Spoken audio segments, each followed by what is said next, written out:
भगवान श्री रामचंद्र जी समुद्र को साधने के लिए पुल का निर्माण कर रहे थे, तब पुल निर्माण के लिए उपयोग किए जा रहे पत्थरों पर राम जी का नाम लिख करके उन्हें समुद्र में डाला जाता था। उस समय वानरों को लिखना पढ़ना किसने सिखाया था? उस समय राम का नाम किस भाषा या किस लिपि में लिखा जा रहा था? महर्षि वाल्मीकि ने यह कहीं नहीं लिखा कि सेतु बंधन के समय पत्थरों पर राम नाम लिखकर उन्हें समुद्र में डाला जाता था।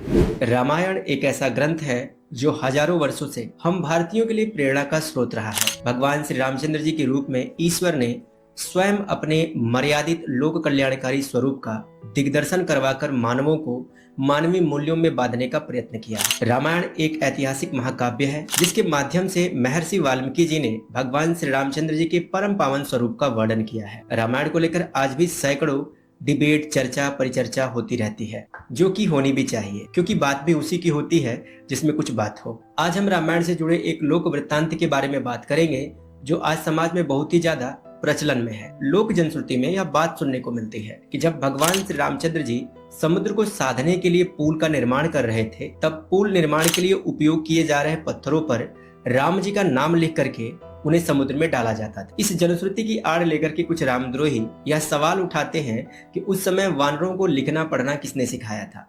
उस समय राम का नाम किस भाषा या किस लिपि में लिखा जा रहा था? ऐसे सैकड़ों प्रश्न कुंठित मनोदशा से उठाए जाते हैं, क्योंकि यह लोक जनश्रुति बहुत ही ज्यादा प्रसिद्ध है। किंतु अगर इस लोक जनश्रुति को मूल प्रमाणों से क्रॉस वेरीफाई करें तो महर्षि वाल्मीकि के द्वारा विरचित रामायण में ऐसा कोई प्रसंग है ही नहीं। महर्षि वाल्मीकि ने यह कहीं नहीं लिखा कि सेतु बंधन के समय पत्थरों पर राम नाम लिखकर उन्हें समुद्र में डाला जाता था। सेतु बंधन का प्रकरण वाल्मीकि रामायण के युद्धकांड के 22वें सर्ग में आता है। इस सर्ग में समुद्र स्वयं को साधने के लिए भगवान राम से सेतु बनाने का आग्रह करता है। साथ ही विश्वकर्मा जी के औरस पुत्र नल को समुद्र पर सेतु बांधने के लिए उपयुक्त बताकर अदृश्य हो जाता है। तब नल अपना परिचय देते हैं और बताते हैं कि मैं सेतु बांधने में समर्थ हूँ। उसके बाद पूरी वानर सेना पुल निर्माण के कार्य में लग जाती है। वानर बड़े बड़े पर्वत, शिखर, वृक्ष आदि को तोड़कर समुद्र के तट पर लाना प्रारंभ कर देते हैं। बड़े बड़े वृक्ष और भारी भरकम चट्टानों को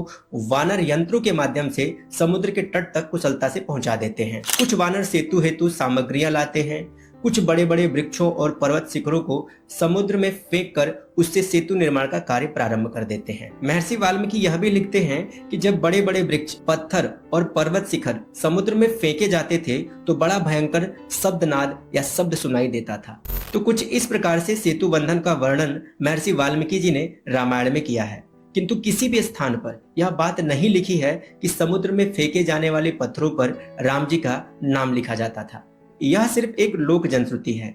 इसी के साथ एक गिलहरी के द्वारा सेतु निर्माण में भाग लेने की जनश्रुति भी शामिल है। उसका भी महर्षि वाल्मीकि जी के रामायण में कहीं कोई वर्णन नहीं मिलता। अतः जो मूढ़ लोग पत्थरों पर राम का नाम लिखकर तैराने वाली बात का मजाक बनाते हैं, उनको सही और सटीक जवाब देने के लिए हमें यथार्थ ज्ञान की आवश्यकता पड़ेगी, और यह यथार्थ ज्ञान आपको अध्ययन के बिना नहीं मिलने वाला है। तो निरंतर अध्ययन करें अपने धार्मिक ग्रंथों का। तो इसी के साथ आज की इस वीडियो में बस इतना ही। अगर ये जानकारी आपको पसंद आई तो इस वीडियो को जितना ज्यादा हो सके उतना ज्यादा लाइक करें, शेयर करें और चैनल को सब्सक्राइब जरूर कर लें। हम फिर मिलेंगे, तब तक के लिए नमस्कार।